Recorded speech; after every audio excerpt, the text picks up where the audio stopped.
Jeff Wondra all saddled up here and ready to go for Wheels with Wondra today from Snell Motors on the corner of Madison Avenue and Highway 22 in Mankato. Good morning, Jeff. Good morning. It started raining yesterday, and I swear there was a little bit of sleet mixed in. I heard about that. And I was like, is this really happening right now? For real? I need to worry about whether or not my tires are good enough to handle winter weather, and I got the all-wheel drive thing going on, which makes me feel pretty good. But I think a lot of people think that if you don't have a four-wheel or an all-wheel, you're kind of doomed, and that's not necessarily the case. Today we want to talk about front-wheel drive vehicles and that particular drivetrain, very capable in all weather conditions.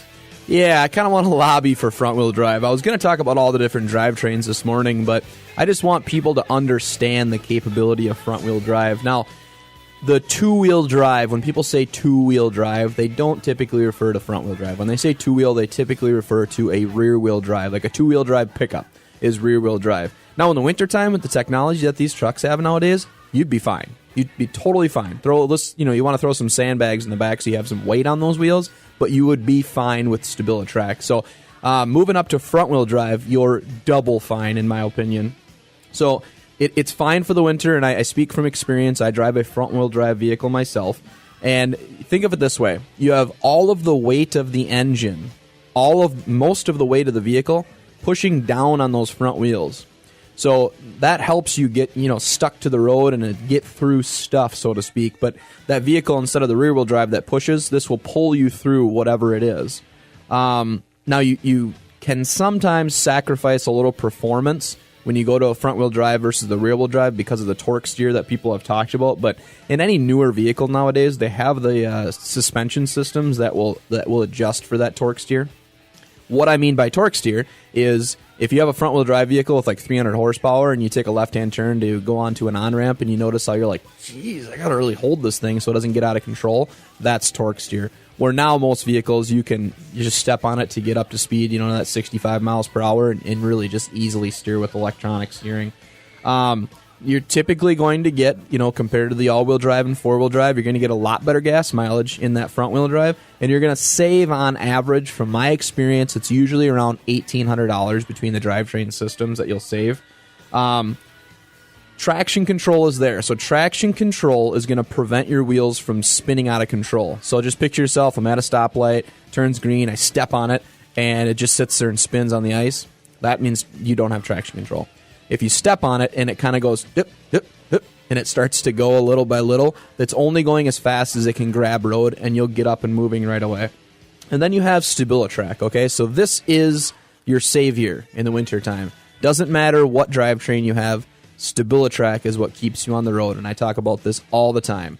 You're driving down the road and you start to slip a little to the left or a little to the right. That's called a yaw movement. You're going around a corner a little too quick.